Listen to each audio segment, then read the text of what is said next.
Hello friends, 10वीं classes में आप सभी का स्वागत है।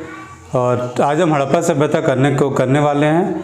पिछले क्लास से हमने प्रागैतिहासिक काल को किया था और आज उसके बाद हमें नियमतः क्या कहते हैं ताम्रपाषाणी काल या चैल्कोलिथिक पीरियड को करना चाहिए, ठीक है।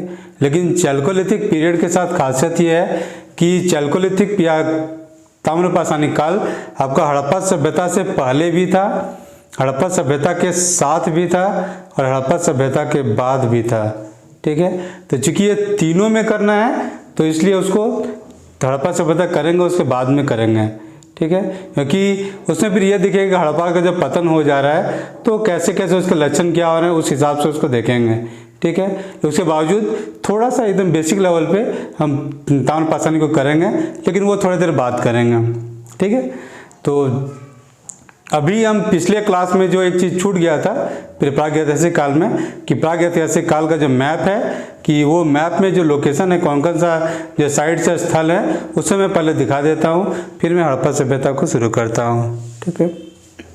तो ये है आपका प्रागैतिहासिक काल का मैप है ये, ठीक है। और यहाँ पे आपका सिंधु नदी बह रहा है जैसे इंडस रिवर, ये आपका यमुना नदी, ये आपका गंगा नदी, ये आपका चंबल नदी, ठीक है। सिंधु नदी, यमुना नदी, गंगा नदी, चंबल नदी, ठीक है। ये तो नदी हो गए। अब बेसिकली स्थल को दिखाता हूँ जिसका मैंने महत्वपूर्ण स्थल जिनका मैंने पिछले क्लास में नाम लिया था। तो ये आपका मेहरगढ़, तो ये आपके पाकिस्तान के इलाका में पड़ता है और सिंधु नदी से ये इस साइड में पड़ता है मेहरगढ़, इतना दूरी में, ठीक है। उसके बाद बहुत इंपॉर्टेंट था भीमबेटका और आजमगढ़, ये दोनों मध्य प्रदेश में था। तो ये देखिए चंबल नदी की इस जगह पे आपका भीमबेटका है और ये आपका आजमगढ़ है, ठीक है। ये दोनों आपका निम्न पुरापाषाण काल में या लोअर पैलियोलिथिक में भी थे और बाद में ये भीमबेटका आपका अपर पैलियोलिथिक जो उच्च पुरापाषाण काल था उसमें भी था, जहाँ पे पेंटिंग मिला था।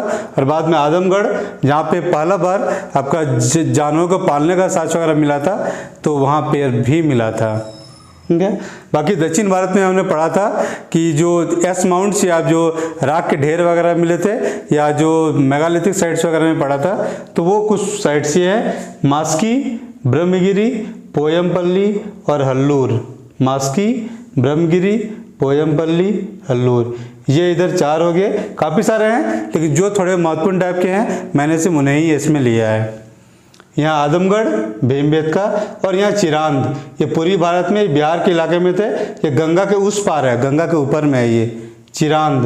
तो ये चिरांद यहाँ पे है और बाकी तो इधर ये मेहरगढ़ खत्म, ठीक है।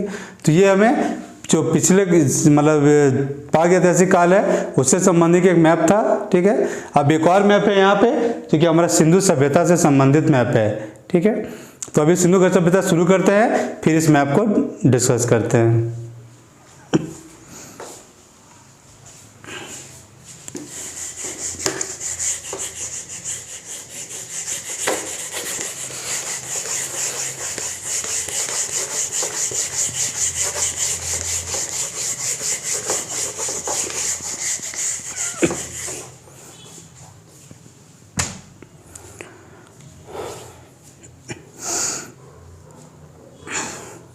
तो पिछले क्लास से फिर हम थोड़ा सा लेते हैं बैकग्राउंड पे, फिर आगे बढ़ते हैं। तो पिछले क्लास में हमने देखा था कि इंसान कैसे जंगलों में रहा करता था, कैसे वो हथियार बनाना शुरू कर देता है, उसके बाद कैसे वो पेंटिंग वगैरह बनाने लगता है, कैसे तीर धनुष का उपयोग कर लेता है, कैसे वो जानवरों को पालना शुरू कर देता है, फिर कैसे वो खेती करना शुरू कर देता है। और जब खेती करता है तो उसके बाद वो अपना एक चक्का भी बना लेता है, चक्का में घड़ा भी बनाना शुरू कर देता है और उसके अलावा छोटे छोटे गांव बनना शुरू होते हैं, ठीक है। और इसके बाद गांव के बाद का जो स्टेज है वो जो मैंने कहा था कि ताम्रपाषाणी युग में होगा। तो ताम्रपाषाणी युग में आपके बड़े बड़े गाँव बनेंगे, क्योंकि जब एक ही स्थान पे अगर कोई रह रहा है तो धीरे धीरे उनका पॉपुलेशन बढ़ेगा, पहला चीज़। दूसरा चीज़, दूसरे लोग देखा देखी में भी उनके साथ रहना शुरू करेंगे, क्योंकि ये लोग आराम से रह रहे थे, खाना पीना आराम से चल रहा था, तो गांव का एरिया बड़ा हो जाएगा, ठीक है। और गांव में फिर कैसे एक छोटा सा समाज बनेगा वो भी देखा था, राजनीति कैसे शुरू होगा, टैक्सेशन वगैरह कैसे शुरू होगा और धर्म कैसे शुरू होता है, हमने वो सब पिछले क्लास में देखा था, ठीक है। और आज की क्लास में देखते हैं कि जो ताम्रपाषाणी जब क्या कहते हैं कि नवपाषाण काल के बाद आपका 3500 ईसा पूर्व के आसपास में आपका ताम्रपाषाणी काल शुरू होता है और इस काल में आपका तांबा का उपयोग शुरू कर देता है। इस समय तांबा का भी शुरू हुआ था और इसके अलावा हमने सोना का भी शुरू हुआ था, आपका चांदी वगैरह का भी शुरू हो गया था कुछ हद तक, ठीक है। लेकिन जब हड़प्पा सभ्यता आएगा तो ब्रॉन्ज या कांसा का उपयोग शुरू होगा, ठीक है। और जब उत्तर वैदिक काल आएगा तो उस समय हम देखेंगे कि लोहा का उपयोग कैसे शुरू होता है, ठीक है। तो ताम्रपाषाणी काल में करीब 3500 ईसा पूर्व से लेके करीब मतलब 25 से 2600 ईसा पूर्व तक हम देखते हैं कि आपका ताम्रपाषाणी काल चलता है। इस समय तांबा के उपकरण बन रहे थे या हथियार बन रहे थे, तो साथ साथ आपके पत्थर के भी हथियार बन रहे थे और जो ज़्यादातर हथियार थे वो पत्थर के ही थे। हड़प्पा काल में भी हम देखते हैं कि आपका कांसा का उपयोग होने लगा, कांसा के उपकरण बनने लगे, कांसा का हथियार बनने लगा, लेकिन साथ साथ आपका पत्थर का जो हथियार है वो भी साथ साथ चल रहा है। ऐसा नहीं है कि पत्थर पूरा ख़त्म हो गया है। उसके बाद फिर जब हड़प्पा सभ्यता के बाद फिर जब ताम्रपाषाण के युग में हम लोग फिर से शुरू होगा तो वहाँ पे भी पत्थर और आपका क्या कहते हैं कि तांबा दोनों साथ साथ चलेगा, ठीक है। ताम्रपाषाणी काल में जब गांव बड़े हो जाते हैं तब एक चीज़ और असर आता है कि वहाँ टैक्सेशन बढ़ जाता है और जब टैक्स बढ़ जाता है तो राजा के वहाँ पे आपका ग्रेनरी या क्या कहते हैं अन्न भंडार आपका बनना शुरू हो जाता है, ठीक है। तो मतलब छोटा सा टाउन कर लीजिए उस टाइप का चीज़, तो वहाँ पे मान लीजिए एक अन्न भंडार टाइप का बन रहा है क्योंकि टैक्स आ रहा है, अन्न के रूप में ही आ रहा है, पैसा तो बना नहीं है। इनफैक्ट पैसा सिक्का तो हड़प्पा सभ्यता में भी नहीं बना था, तो वहाँ पे भी अन्न के रूप में ही आता था और वहाँ पे भी बड़े बड़े अन्नागार ही हुआ करते थे। तो चल्कोलिथिक के पीरियड में भी कह लीजिए, हड़प्पा पूर्व काल में भी कर लीजिए, एक तरह से उसको ये भी कर सकते हैं 3500 से 2600 या 2500 के आसपास को हड़प्पा पूर्व काल। तो इस काल में आपके छोटे छोटे अन्नागार भी बनने लगे थे और थोड़ा बहुत किलाबंदी भी शुरू हो गया था क्योंकि बड़े बड़े ऊंचे दीवार भी मिलने शुरू हो गए थे। दूसरे क्षेत्रों के साथ इस काल में आपका व्यापार भी शुरू हो गया था क्योंकि यही जो छोटा छोटा दूरी का व्यापार है, बाकी हड़प्पा काल में आपको दूर दूर के देशों के साथ व्यापार शुरू हो जाएगा। और हड़प्पा काल में दूसरे देशों से कैसे व्यापार करेंगे तो वो हमें उस समय देखेंगे, ठीक है। तो मतलब धीरे धीरे हम टाउनशिप के साइड जा रहे हैं, मतलब आपका टैक्सेशन, बड़े गांव बन गए, हल्का हल्का टाउन बन रहा है, टैक्सेशन स्टार्ट हो गया और आपका अन्नागार या ग्रेनरी बन रहा है और थोड़ा बहुत किलाबंदी आपका स्टार्ट हो जा रहा है, ठीक है। चलिए तो इतना हो गया। अब इसके बाद का जो काल आएगा वो आएगा हड़प्पा काल, मतलब करीब 2600 के आसपास ईसा पूर्व के आसपास से आपका 1900 या 1750 के आसपास तक इसको रखा जाता है।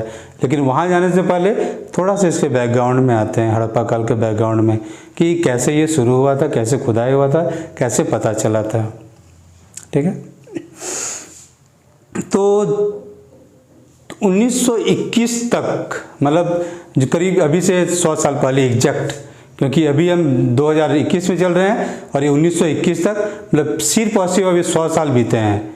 100 साल से पहले हमें नहीं पता था कि हड़प्पा सभ्यता नाम का कोई चीज़ हुआ भी करता था या भारत में इतने बड़े सभ्यता का निर्माण हुआ था, ये हमें नहीं पता था। उससे पहले हमें पता था कि मिस्र में एक सभ्यता का विकास हुआ है या फिर आपका मेसोपोटामिया में सभ्यता का विकास हुआ है या चीन में सभ्यता का विकास हुआ है, लेकिन भारत ने भी विकास के उस स्तर को प्राप्त किया था ये हमें नहीं पता था, ठीक है। तो पहला बार 1921 के बाद हमें पता चलना शुरू होता है कि हाँ, हमने भी एक बहुत बड़े उन्नत सभ्यता का निर्माण किया था और ये तीनों सभ्यताओं से बड़ा था। ये जो मिस्र का सभ्यता है, मेसोपोटामिया का सभ्यता है, चीन की सभ्यता है, इनका जो क्षेत्रफल था हमारे मतलब हड़प्पा सभ्यता के क्षेत्रफल से छोटा था और ये हमारा बहुत व्यवस्थित था और उनका वो तीनों सभ्यता बहुत व्यवस्थित सभ्यता नहीं थे, ठीक है। तो उससे पहले हमें फिर क्या, 1921 से पहले हमें क्या पता था कि चलिए मान लिया आपका गुप्त काल वगैरह कुछ हद तक हुआ होगा या उससे पहले के काल में क्या होता उसका कुछ प्रॉपर आइडिया नहीं था। कुछ हद तक बेसिक आइडिया था लेकिन प्रॉपर आइडिया नहीं था क्योंकि भारत में इतिहास लिखा ही नहीं जाता था। पुराण थे लेकिन पुराण में कुछ हद तक सही है, कुछ हद तक कहानियाँ हैं, तो कुछ क्लियर नहीं पता चल पाता है। और बाद के काल में जब अंग्रेज आते हैं, एशियाटिक सोसाइटी ऑफ बंगाल वगैरह काम करना शुरू कर देता है, फिर हमें धीरे धीरे भारत के इतिहास को लिखा जाता है। उससे पहले भारत का इतिहास लिखा हुआ नहीं था, छिटपुट कुछ कुछ था। जब मुस्लिम लोग आए थे, दिल्ली सल्तनत का काल बना था या मुग़ल काल बना था, तब कुछ कुछ लिखा गया था। और भारत के बारे में कहा जाता है कि पहला सबसे पुराना इतिहास का पुस्तक राजतरंगिणी है, जो कि कश्मीर के इतिहास के बारे में एक थोड़ा व्यवस्थित रूप में वर्णन करता है। उससे पहले कुछ व्यवस्थित रूप से इतिहास का वर्णन का मतलब हमें भारत के भारतीय साहित्य में नहीं मिलता है। ठीक है, तो 1921 से पहले हमें क्या पता है कि मुस्लिम लोग हैं। उससे पहले राजपूतों वगैरह का राजा शासन चल रहा था। उससे पहले कुछ था गुप्त काल था, और उससे पहले का हमें कुछ नहीं पता था प्रॉपर तरीके से। जैसे सिकंदर वगैरह आ रहा है, हमें नहीं पता था, बाद में पता चल रहा है वो सब चीज़ें। ठीक है, या फिर क्या कहते हैं कि आपका मौर्य काल में अशोक कितना बड़ा साम्राज्य खड़ा किया था, चंद्रगुप्त वगैरह क्या था, ये सब नहीं पता था। कि जब उनके शिलालेख पढ़े जाएंगे तभी पता चल रहा है वो चीज़। ठीक है, बुद्ध वगैरह था, उनका बेसिक आइडिया था कि हाँ ये लोग थे, उससे पहले का कोई खेला नहीं पता था। ठीक है, और उससे पहले माना जाता था कि हमारा रामायण महाभारत का काल था, और उस समय जो देवी देवता का जो भी हम कहानियाँ पढ़ते हैं तो वो सब हो रहा था। बेसिकली हमें वो पता था कि पुराण वगैरह या रामायण महाभारत के हिसाब से हमें वही पता चला था, तो हम वही जानते थे। ठीक है, लेकिन 1921 में पता चलता है कि हमने जो वैदिक काल है उससे पहले भी हमने एक नगरीय सभ्यता का भारत में विकास किया था। और उस सभ्यता में जो सबसे पहला स्थल मिला था वो था आपका हड़प्पा। और चूंकि सबसे पहला स्थल हड़प्पा है तो इसीलिए उस पूरे क्षेत्र का नाम आपका हड़प्पा सभ्यता कहा जाता है। ठीक है, इन जनरल एक रूल होता है कि या तो कुछ प्रोमिनेंट चीज़ हो, जैसे पहले सिंधु नदी के किनारे था तो कुछ लोग सिंधु घाटी सभ्यता भी कहते थे, कुछ किताबों में अभी मिलता है कि सिंधु घाटी सभ्यता, लेकिन ये बहुत सही नहीं प्रतीत होता है, क्योंकि उसके बगल में देखिए कि भारतीय वाले क्षेत्र में आपका सरस्वती नदी बहता था। और सिंधु नदी में जितने क्षेत्र मिले हैं उससे ज़्यादा क्षेत्र में सरस्वती नदी के किनारे मिले हैं। अभी की डेट में करीब आपको 1500 के आसपास साइट्स मिल गया है, और 1500 में करीब 600 साइट्स या स्थल आपको करीब सिंधु नदी वाले इलाका में मिले हैं, और 900 साइट्स के आसपास स्थल आपका सरस्वती नदी के किनारे वाली जगह पे मिले हैं। तो और स्थल के संख्या के हिसाब से देखा जाए तो इसे सरस्वती सभ्यता कहना चाहिए। ठीक है, क्योंकि ज़्यादा संख्या में इधर मिले हैं, लेकिन ऐसा होता नहीं है। इन जनरल जो पुराने सभ्यताओं के हिसाब से ये किया नामकरण किया जाता है, उसमें जो पहला सब स्थल है उसी के नाम पे नामकरण कर दिया जाता है, तो इसीलिए इसका भी नाम बेसिकली हड़प्पा सभ्यता माना जाता है। और मानक बेसिकली यही है, कहीं पे भी क्वेश्चन आएगा तो हड़प्पा सभ्यता को ही आप टिक कीजिएगा। ठीक है, तो 1826 यानी 1826 में अंग्रेज लोग वहाँ से रोड बनाने का काम कर रहा था।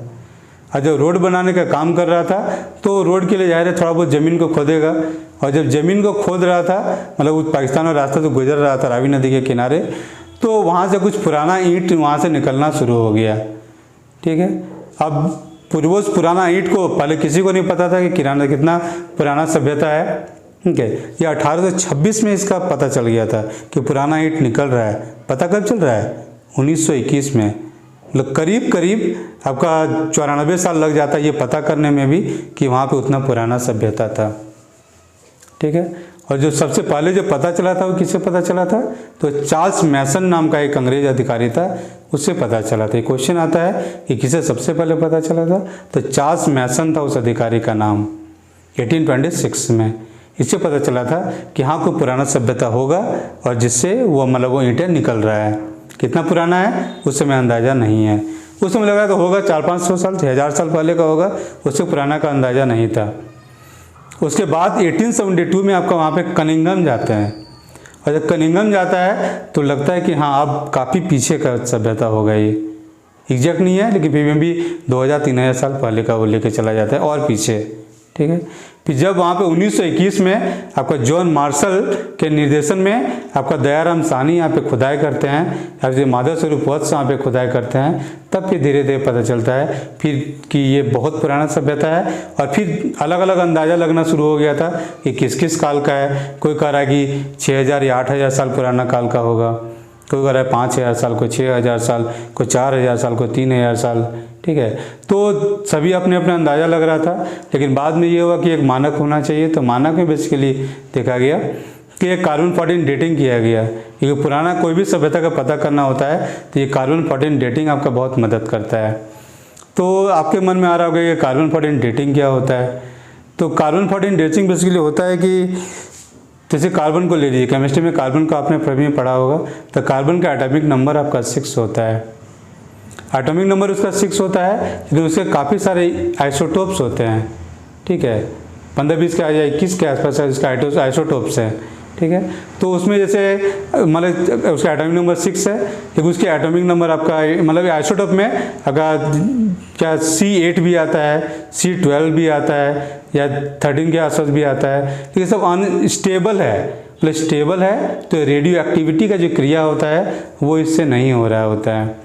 लेकिन कार्बन 14 जो है वो अनस्टेबल है, और अनस्टेबल है तो इसके रेडियो एक्टिविटी का क्रिया होते रहता है, तो इससे रे निकलते रहते हैं जो उससे एटम के अंदर होते हैं, जैसे अल्फा बीटा गामा रे वगैरह होते हैं, वो कुछ कुछ इससे रेडियो एक्टिविटी से क्षरण उसका होते रहता है। और जो क्षरण का जो ये गति है, पहले ये होता है कि जो जीव जंतु जितने भी होते हैं सब जीवन में वायुमंडल से हो या फिर जमीन से, वायुमंडल से खास करके आपका उस कार्बन 14 को ग्रहण करते हैं, जो फोटोसिंथेसिस वाला क्रिया होता है उस समय के आसपास में।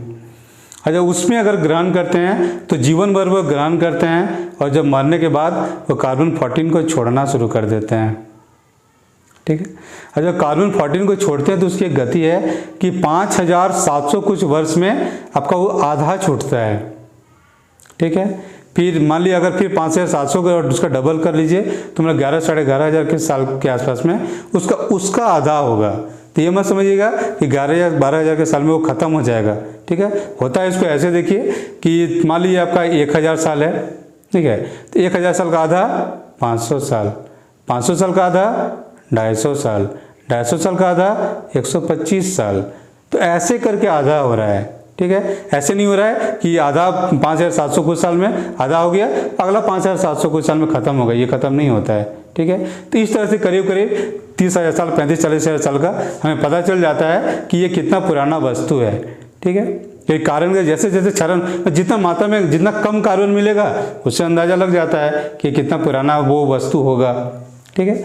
तो उस डेटिंग के कार्बन 14 डेटिंग के हिसाब से पता चला कि ये करीब होगा 2350 से लेके करीब 1750 के आसपास तक का इसका कार्यकाल था, या 2300 से 1700 कहीं कहता है, कहीं 2350 से 1750 तक का इसको माना जाता है कार्बन 14 डेटिंग के हिसाब से, ठीक है।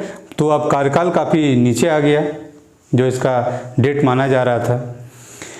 इसके अलावा एक चीज़ और है कि आपका मेसोपोटामिया में एक राजा शासन करता था, उसका नाम था आपका सारगोन, और सारगोन का एक अभिलेख मिला है, वो अभिलेख आपका 2350 ईसा पूर्व का, और 2350 ईसा पूर्व के जो अभिलेख है उस सारगोन का, उसमें मेलुहा का वर्णन है कि मेलुहा के साथ उसका व्यापार होता था, और मेलुहा को ही आपका सिंधु सभ्यता आज की डेट में कहा जाता है। ऐसा बेसिकली सभी लोग इतिहासकार लोग यह सभी मानते हैं, ठीक है। तो जैसे उसके अभिलेख में 3 जगह का वर्णन था, एक दिलमुन का वर्णन था, एक मकरान का वर्णन था, एक मेलुहा का वर्णन था, और उस सीक्वेंस में देखिए तो वो यहीं तक आता है। मेलुहा मेसोपोटामिया मतलब इराक का इलाका, उससे नीचे आएंगे रेड मतलब पर्शियन गल्फ में, तो फिर आगे बहरीन मिलेगा, अभी वर्तमान में बहरीन है, उससे और नीचे आएंगे तो आप मकरान तट पे पहुंच जाते हैं, बलूचिस्तान के इलाका में मतलब मकरान तट, और उससे आगे बढ़ते हैं तो आ जाते हैं मेलुहा पे, जो कि आपका हड़प्पा सभ्यता वाली जगह था, ठीक है।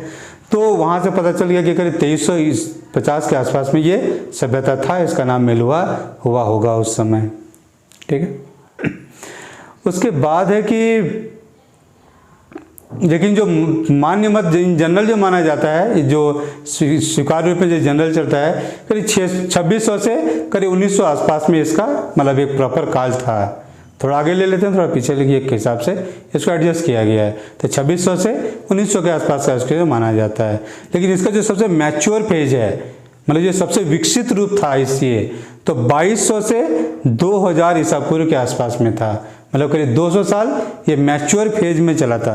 क्वेश्चन इसमें भी आता है कि सबसे मैच्योर फेज कब था, तो 2000 से आपका मतलब 2200 से 2000 ईसा पूर्व तक सबसे मैच्योर फेज में था आपका हड़प्पा सभ्यता। ठीक है। तो आपका नामकरण पता चल गया, फिर आपका तो कब हुआ था ये पता चल गया, ठीक है। तो इसके बाद एक और चीज़ इसमें डिबेट आ गया यहाँ पे कि हड़प्पा सभ्यता विद्वानों के फिर मत का अंतर भी आना स्टार्ट हो गया कि आखिर हड़प्पा सभ्यता का विकास कैसे हुआ था। बहुत बड़ा क्वेश्चन है ये। अगर सभ्यता का वहाँ पे विकास हुआ, इतना बड़ा नगरीय सभ्यता फैला, मतलब करीब आपका 15 लाख स्क्वायर फीट मतलब स्क्वायर किलोमीटर में फैला था ये, ठीक है। और जब 15 लाख स्क्वायर फीट मीटर में फैला है तो आप सोच सकते कितना बड़ा ये एरिया होगा इसका। जब उतना बड़े इलाका में फैला है, आपका अफगानिस्तान में कुछ हद तक कहिए, पाकिस्तान में कह लीजिए, आपका भारत के बहुत सारे इलाके हैं, राज्य वहाँ पे कह लीजिए, जब इतने बड़े इलाका में फैला है तो कह सकते हैं कि मतलब क्या कि मेरे दिमाग से निकल गया। चलिए ठीक है, देखते हैं, 1 मिनट फिर आते हैं। वैसे तो आगे आ जाएगा तो हम बता देंगे वैसे, ठीक है। तो इसमें है कि अब इसके जो अलग अलग व्यू पॉइंट हैं, ये कि क्या क्या विद्वानों ने कहा है, तो वो हम अभी देखते हैं, ठीक है। तो सबसे पहले इसके बारे में ये कहा गया कि ये आपका मेसोपोटामिया से कुछ लोग आए थे और 2400 ईसा पूर्व के आस में आए थे और उन्होंने इस सभ्यता का विकास किया था। मतलब ये बाहर से इम्पोर्टेड सभ्यता है और ये बेसिकली मार्शल वगैरह कुछ राइटर थे शुरुआती दौर में अंग्रेज़ों के, उन्होंने ये कहा था, ठीक है। लेकिन बाद के जब भारतीय राइटर आएंगे या कुछ और राइटर आएंगे तो ये धारणा फिर टूटेगा, ठीक है। तो उन्होंने कहा कि मेसोपोटामिया से कुछ आदमी आएंगे और यहाँ के सभ्यता का विकास किया होगा उन्होंने, ठीक है। लेकिन कुछ राइटर्स फिर आते हैं, कुछ विद्वान, और वो उसके बात को काटते हैं। वो कहते हैं कि देखिए मेसोपोटामिया में आपका पुजारी लोग शासन किया करते थे और आपका जो सिंधु घाटी सभ्यता है यहाँ पुजारी शासन कर रहा है, इसका कोई वर्णन नहीं मिलता है कि यहाँ पुजारियों का शासन था। फिर एक चीज़ और आता है कि मेसोपोटामिया के सभ्यता में आपका ज़्यादातर कच्ची ईंटों का प्रयोग हुआ है, लेकिन हड़प्पा सभ्यता में ज़्यादातर आपका पकी हुई ईंटों का प्रयोग हुआ है, पक्का मतलब पकाया हुआ ईंटों का प्रयोग हुआ है। तो अगर वहाँ से अगर यहाँ आएगा तो ये उससे ज़्यादा डेवलप कैसे हो सकता है, उसको ज़्यादा डेवलप होना चाहिए था, लेकिन वो वैसा डेवलप्ड है नहीं, ठीक है। उसके अलावा है कि जो मेसोपोटामिया की लिपि है वो आपका कील नुमा लिपि है या क्यूनिफॉर्म है, ठीक है। क्यूनिफॉर्म मतलब कील ऊपर नीचे करके आपका लिपि बना हुआ है उसका, ठीक है। जबकि जो हड़प्पा सभ्यता का लिपि है वो आपका चित्रात्मक लिपि है या पिक्टोग्राफिक लिपि है, या चाइना का लिपि आपको कुछ प्रोडक्ट में देखते होंगे कि चाइना का एक चित्र टाइप का बना हुआ होता है, तो ये उस टाइप का लिपि था आपका हड़प्पा सभ्यता का। तो अगर एक ही इंसान अगर 2 जगह जाएगा तो अलग अलग लिपि कैसे होगा, एक ही समय काल में भी जी रहा है, मेसोपोटामिया भी चल रहा है साथ में और व्यापार भी हो रहा है और हड़प्पा सभ्यता का भी व्यापार हो रहा है, तो साथ में व्यापार हो रहा है और हड़प्पा से आदमी आया है तो वही लिपि आना चाहिए, लेकिन यहाँ लिपि अलग हो जाता है। तो इसलिए माना जाता है कि हड़प्पा सभ्यता का विकास मेसोपोटामिया के विकास से प्रभावित नहीं हुआ था और इसका स्वतंत्र विकास हुआ था। इसके अलावा अगर आपस में व्यापार हो रहा है, आना जाना हो रहा है, तो थोड़ा बहुत एक दूसरे से तो प्रभावित होते हैं, कोई भी होता है। वैसे साउथ इंडिया वाला अगर नॉर्थ इंडिया में रह रहे हैं, नॉर्थ इंडिया वाला अगर साउथ इंडिया में रह रहे हैं, तो थोड़ा बहुत तो प्रभाव लेके आते ही हैं। उसी तरह से उसे भी मान सकते हैं वहाँ पर भी, लेकिन मूलतः इसे माना जाता है कि आपका एक देशी सभ्यता के रूप में इसका विकास हुआ था। कैसे, वो आगे के कुछ 2 और पॉइंट ऑफ व्यू है उसमें पता चलता है, ठीक है। इसके बाद कुछ और राइटर आते हैं और वो लोग कहते हैं कि जो हड़प्पा सभ्यता का विकास हुआ था वो आपका ईरानी बलूची संस्कृति से विकास हुआ था। इसे मैं दिखाता हूँ मैप में, या इसको ऐसे यहीं पे पता चल जाएगा। ये आपका यहाँ पे आपका ईरान है, ये ईरान यहाँ पे है, अफगानिस्तान यहाँ है, पाकिस्तान यहाँ है, इंडिया यहाँ है, ठीक है। तो ये ईरान है तो यहाँ ईरानी से हो गया, ये बलूचिस्तान है तो ये बलूची हो गया। तो ये दोनों संस्कृति वाले मिलके इसका विकास किए थे, ठीक है। और ये कहने वाले में कुछ था आपका रोमिला थापर भी है, ठीक है। तो इन लोगों का ये कहना था कि यहाँ के लोगों ने इसका विकास किया था, ठीक है। अब इसके बाद फिर कुछ और राइटर आ जाते हैं, डीपी अग्रवाल या अमलानंद घोष या आपका ब्रिगेड एंड रेमंड ऑल्चिन वगैरह। तो वो लोग कहते हैं कि नहीं, आपका ये जो राजस्थान के इलाका में, कालीबंगा राजस्थान के इलाका में आपका एक जगह है आपका अभी भी हनुमानगढ़, और वहाँ पे आपका एक संस्कृति, उसका नाम था आपका सोथी संस्कृति। तो इस सोथी संस्कृति जो कि आपका एक इंडिजिनस मतलब यहाँ का एक लोकल संस्कृति था, उससे इस सभ्यता का विकास हुआ था। और ये सोथी संस्कृति भारत में करीब 4500 ईसा पूर्व के आसपास में पाया जाता था। और इन विद्वानों का मानना है कि यही सोथी संस्कृति धीरे धीरे विकसित होते हुए आपका इस हड़प्पा सभ्यता जैसे विकसित सभ्यता का निर्माण किया था। ठीक है। उसके अलावा इससे बाद में कुछ और स्थल भी मिले हैं, जैसे आपका कालीबंगन है, ठीक है, आपका रोपड़ है, आपका कोटदीजी है, आमरी है। तो ये सब कुछ कुछ ऐसे स्थल हैं जहाँ पे बहुत सारे लेयर्स में मिला है कि हड़प्पा पूर्व काल के बहुत सारा चीज़ वहाँ पे मिला है। हड़प्पा पूर्व काल में वहाँ सभ्यता था, धीरे धीरे सभ्यता का विकास हो रहा था। तो वहाँ हड़प्पा पूर्व काल का चीज़ मिला है, तो जाहिर है वही चीज़ आपका हड़प्पा जो सभ्यता है उस समय तक पहुँचा होगा और उसने इस सभ्यता का विकास किया होगा। ठीक है। तो इतने ये करीब करीब 4 मत हैं जो हड़प्पा सभ्यता के बारे में कहा जाता है कि हड़प्पा सभ्यता ऐसे बना होगा। तो 4 मत क्या क्या हुए? पहला कि मेसोपोटामिया सभ्यता का असर से बना है, दूसरा है कि नहीं हड़प्पा सभ्यता का असर से नहीं बना है, उसे मत को काटा गया है, तीसरा मत है कि ईरानी बलूची संस्कृति के से उसका विकास हुआ है, और चौथा मत है कि आपका सोथी संस्कृति जो कि राजस्थान का हनुमानगढ़ में है, तो उस इलाके से मतलब प्रॉपरली इसका विकास हुआ होगा। ठीक है, 4 मत। अब आते हैं हड़प्पा सभ्यता के बारे में एक्चुअल देखते हैं। ये तो इधर हो गया, ठीक है, चलिए। तो हड़प्पा सभ्यता पहले माना जाता था कि करीब 12 लाख स्क्वायर किलोमीटर के इलाके में है, अब माना जाता है कि 15 लाख स्क्वायर किलोमीटर के आसपास में ये इलाका फैला हुआ है। ठीक है। और पहले करीब 900 से 1000 स्थल माने जाते थे, अभी करीब 1500 के आसपास स्थल मिल चुके हैं इसके। ठीक है। और ये आपका पाकिस्तान में भी है, और आपका भारत में भी है, और कुछ हद तक अफगानिस्तान में भी है। तो ये पूरे इलाका में फैला हुआ था। और इसका जो बेसिक आकार को कहा जाता है, वो आकार इसका त्रिभुजाकार था, मतलब ट्रायंगल टाइप में फैला हुआ है। ठीक है। और इसका जो उत्तर से दक्षिण का जो दूरी है वो करीब 1400 किलोमीटर है, मतलब नॉर्थ टू साउथ 1400 किलोमीटर, और ईस्ट टू वेस्ट या फिर पूरब से पश्चिम ये 1600 किलोमीटर तक फैला हुआ था। पूरब से पश्चिम 1600 किलोमीटर, उत्तर से दक्षिण 1400 किलोमीटर। ठीक है। चलिए अब चलिए एक एक करके इसके स्थल को देखते हैं कि कौन कौन सा स्थल कहाँ पे था, फिर इसके स्टेट्स वगैरह को भी देखेंगे, फिर उसका जो डिस्क्रिप्शन क्या क्या होगा फिर वो देखेंगे। तो ये देखिए सबसे आपका जो बहुत फेमस चीज़ है वो कि उत्तर दक्षिण पूर्व पश्चिम में जो चौहद्दी बनाता है, तो वो कौन से स्थल है? तो सबसे उत्तर में आपका मांदा है, जो कि आपका जम्मू कश्मीर में, बेसिकली ये जम्मू के पास में है, श्रीनगर साइड नहीं जाता है, जम्मू के पास में आपका मांदा है। ठीक है। सबसे दक्षिण में आपका दायमाबाद है, जबकि आपका महाराष्ट्र में है आपका वर्तमान अभी, और ये ताप्ती नदी के नीचे में यहाँ पे ये। ठीक है। पूरब में आपका आलमगीरपुर है, जो कि गंगा यमुना दोआब के बीच में है आपका आलमगीरपुर।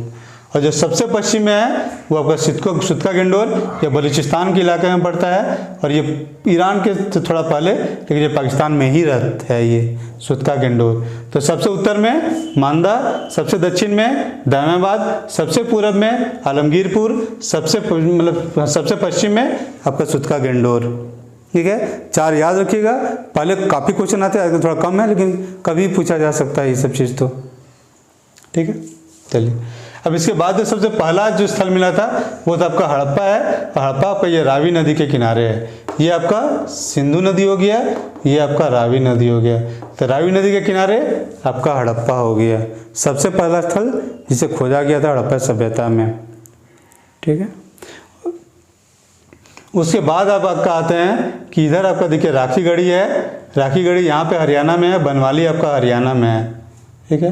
कालीबंगन आपका राजस्थान में है, और फिर धोलावीरा आपका गुजरात में है, सुरकुद्दा गुजरात में, लोथल वगैरह गुजरात में, रंगपुर गुजरात में है। ठीक है। तो हड़प्पा इधर हो गया, राखीगढ़ी यहाँ पे हो गया, बनवाली यहाँ है, कालीबंगन यहाँ पे है। ठीक है, या कालीबंगा आप कर लीजिए। ठीक है। धोलावीरा यहाँ पे है, सुरकुद्दा यहाँ है, लोथल यहाँ है, रंगपुर यहाँ है, दायमाबाद यहाँ पर है। फिर हड़प्पा पाकिस्तान इलाके में देखिए तो हड़प्पा यहाँ पर है। ठीक है। और मेहरगढ़ वगैरह कर लीजिए तो अभी इस इलाका में पड़ा है वो। उसके बाद देखिए यहाँ पे मोहनजोदाड़ो आपका यहाँ पर है, मोहनजोदाड़ो। ठीक है। कोट दीजिए यहाँ पर है, चन्हू दाड़ो यहाँ पर है, ठीक है। उसके अलावा देखिए जो तटीय इलाका में जो पोर्ट का काम करते थे या जो पत्तन का काम करते थे, इससे भी क्वेश्चन आते रहता है। तो वो देखते हैं कि ये सुतका गेंडोर पत्तन का काम करता था, सुतका को पत्तन का काम करता था, डाबर कोट पत्तन का काम करता था, यहाँ पे लोथल आपका पत्तन का काम करता था। लोथल बेसिकली आपका भगवा नदी के किनारे है, तो नदी से वहाँ तक पहुँचता होगा और वहाँ पे वो पत्तन का काम करता था। वहाँ पे लोथल में एक डॉकयार्ड भी बना हुआ है, जहाँ पे डॉकयार्ड मतलब नाव के घुसने के लिए जगह था, जहाँ पे नाव को लगाया जाता था लंगर डाल के, ठीक है। तो बना हुआ है और वो मिलता भी है, आपको फोटो भी दिख जाएगा उस चीज़ का बहुत सारी जगह पे। तो ये लोथल हो गया, आपका डाबरकोट हो गया, आपका सुतका को हो गया, सुतका गेंडोर वगैरह, ये पोर्ट सिटी थे और आपका पोर्ट का भी पत्तन का काम किया करते थे। तो ये बेसिक स्थल हैं जो मेन स्थल है, और बाकी इधर के ये स्थल हो गए, ठीक है। तो ये आपका मुख्य स्थल हो गया। लेकिन क्या सभी जगह का समान विकास हुआ था उस समय? तो ये चीज़ कभी नहीं होता है। अभी भी हम पूरे दुनिया का विकास देख लीजिए, तो अगर अमेरिका अगर बहुत ज़्यादा विकसित है तो वहाँ हमें अफ्रीका भी मिलता है, ज़्यादा विकास अभी ठीक से पहुँचा भी नहीं है, ठीक है। अंटार्कटिका देखिए तो वहाँ इंसान ही नहीं रहता है, बस साइंस रिसर्च होता है, बाकी इंसान नहीं रहते हैं वहाँ पे। अब दुनिया के स्तर देख लिए, अब इंडिया में देख लीजिए, तो जो 4 बड़े महानगर हैं वो जितने विकसित हैं, क्या भारत के सभी स्थल उतने विकसित हैं? तो नहीं है। तो उसी तरह से जो हड़प्पा सभ्यता का काल था, उस समय भी 7 से 9 के आसपास में बड़े बड़े नगर थे, बाकी थोड़ा छोटे थे और बाकी गांव वाली हालत में भी थे, ठीक है। तो कोई भी काल में सभी इलाका एक समान विकसित नहीं होता है, ठीक है। चलिए, अब ये आपका नगरीय सभ्यता है, और नगरीय सभ्यता में आपका व्यापार आपका दूर दूर से हो रहा है, इसका पहला चीज़। और दूसरा है कि का बहुत ज़्यादा इसका टैक्सेशन भी आ रहा है, कुछ नियम कानून भी अगर भी इसके चल रहे थे। और बेसिकली माना जाता है कि इसके 2 राजधानियाँ भी माना जाता है, एक हड़प्पा को इसकी अलग राजधानी माना जाता है, मोहनजोदड़ो को भी राजधानी माना जाता है, ठीक है। और फिर आपका मतलब मोहनजोदड़ो इस पूरे सभ्यता का सबसे बड़ा आपका स्थल था। लेकिन मोहनजोदड़ो पाकिस्तान के इलाका में है अभी वर्तमान समय में, और भारतीय इलाका में सबसे बड़ा इलाका आपका राखीगढ़ी का इलाका है, और सेकंड नंबर में आता है आपका धोलावीरा का इलाका, मतलब 6 स्थल, ठीक है। तो पूरे सभ्यता का सबसे बड़ा स्थल मोहनजोदड़ो, भारत में सबसे बड़ा स्थल राखीगढ़ी, भारत का दूसरा सबसे बड़ा स्थल धोलावीरा, ठीक है। चलिए, और इसमें आपका काफ़ी सारे स्टेट्स में फैला हुआ है, जैसे कि आपका जम्मू कश्मीर में फैला हुआ है, पंजाब में फैला हुआ है, हरियाणा में फैला हुआ है, कुछ हद तक यूपी में फैला हुआ है, बहुत बेसिक लेवल पे यूपी में था। उसके अलावा आपका राजस्थान में फैला हुआ है, और फिर आपका आ जाता है आपका गुजरात में फैला हुआ है, फिर पाकिस्तान के इलाके में ले लीजिए तो सिंध में फैला हुआ है, बलूचिस्तान में फैला हुआ है, और पाकिस्तानी जो पंजाब का इलाका है तो वहाँ पे भी फैला हुआ है, और कुछ हद तक आपको अफगानिस्तान में भी फैला हुआ है, ठीक है। और अफगानिस्तान में आपको 2 क्षेत्र मिलते हैं, कभी कभी वहाँ से भी क्वेश्चन आता है, तो वो है आपका सोरथुघई और एक मुंडी गक, ये 2 जगह हैं। अफगानिस्तान को उत्तरी अफगानिस्तान में पड़ता है सोरथुघई, उसके बाद वाले में पड़ता है इधर थोड़ा नीचे आपका मुंडी गक पड़ता है, ठीक है। तो ये 2 इम्पोर्टेंट जगह भी हैं जो अफगानिस्तान में थे, ठीक है। तो अब ये पूरा नक्शा हो गया, कौन कहाँ ये हो गया, और राज्य वाला आपका वो धीरे धीरे क्लियर हो जाएगा, ठीक है। क्योंकि जैसे मतलब आप इंडियन मैप कीजिएगा तो इंडियन मैप के हिसाब से पता चल जाएगा यहाँ कौन सा स्टेट है, यहाँ कौन सा स्टेट है, यहाँ कौन सा, इधर कौन कौन सा जगह है। जब ये जगह पता चल जाएगा तो राज्य भी पता चल जाएगा, और फिर आपका वो याद हो जाएगा, क्योंकि राज्य के हिसाब से भी क्वेश्चन आता है कि कौन सा स्थल कौन से राज्य में था, ठीक है। तो अगर अभी इंडिया का मैप पता नहीं चल जाएंगे तो फिर ट्रैक से हट के बाहर हो जाएंगे, ठीक है। तो ज्योग्राफी में जब भी होगा तो ज्योग्राफी की क्लास में बताएंगे कि इंडिया का मैप में कैसे है, फिर उससे आपको रिलेट करना होगा, रिलेट कीजिएगा तो ये पता चल जाएगा। वैसे अगर स्कूल लेवल में जितना भी मैप पढ़ा होगा तो उससे आपको अंदाज़ा लग रहा होगा कि कौन सा जगह कहाँ पे होगा, ठीक है। चलिए चलिए अब इससे आगे बढ़ते हैं। तो आगे बढ़ने में है कि आपका तब यह है कि बेसिकली आपको बताना है कि किस स्थल में क्या क्या पाया गया था। ठीक है, जो हड़प्पा है, मोहनजोदाड़ो है, चन्नूदाड़ो है, चाहे लोथल है, कालीबंगन है, चाहे सुरगोदा है या रोपड़ वगैरह है, तो ये सब महत्वपूर्ण स्थल हैं। चाहे धोलावीरा है, राखीगढ़ी है, यहाँ क्या क्या मिला है। ठीक है, लेकिन इस चीज़ को हम बाद में करेंगे और बेसिकली थोड़ा अभी कॉन्सेप्चुअल पार्ट को ही कर लेते हैं। उसके लिए एक अलग से वीडियो बनाएंगे कि किस स्थल में क्या क्या बना था। ठीक है, उसके बाद मतलब मिलता है, और बाकी अब उससे आगे भी चलते हैं कि आगे क्या क्या इसका देखा जा सकता है। तो इसमें आते इसके जो सामाजिक स्थिति था, इसका राजनीतिक स्थिति है, इसका फिर धार्मिक स्थिति है, या जो इसका तकनीकी जो किस स्तर को प्राप्त किया था वो है, या फिर जो बरियल प्रैक्टिसेस वगैरह हैं कैसे उसका पतन होता है, तो उन सब चीज़ों का भी हम देखते हैं। ठीक है, तब मैप मिटा रहे हैं।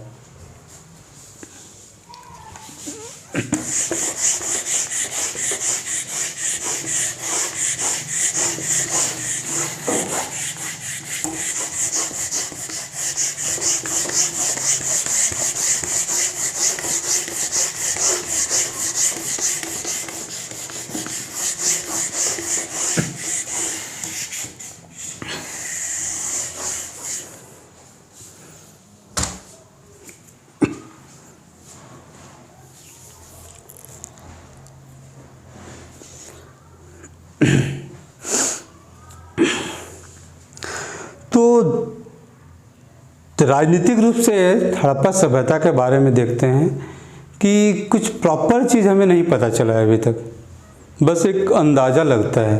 अंदाज़ा कैसे लगाते हैं वो हम डिस्कस करेंगे। जैसे हड़प्पा सभ्यता के राजनीतिक स्थिति के बारे में कुछ विद्वानों ने कहा है कि यहाँ पे गणतंत्रात्मक व्यवस्था थी, यानी रिपब्लिकन फॉर्म ऑफ गवर्नमेंट थी यहाँ पे। और रिपब्लिकन फॉर्म ऑफ गवर्नमेंट में होता क्या है कि जो सबसे उच्च पद में होता है उसे जनता चुनती है। जैसे हमारा गणतंत्र है तो राष्ट्रपति को इनडायरेक्टली हम चुन रहे हैं।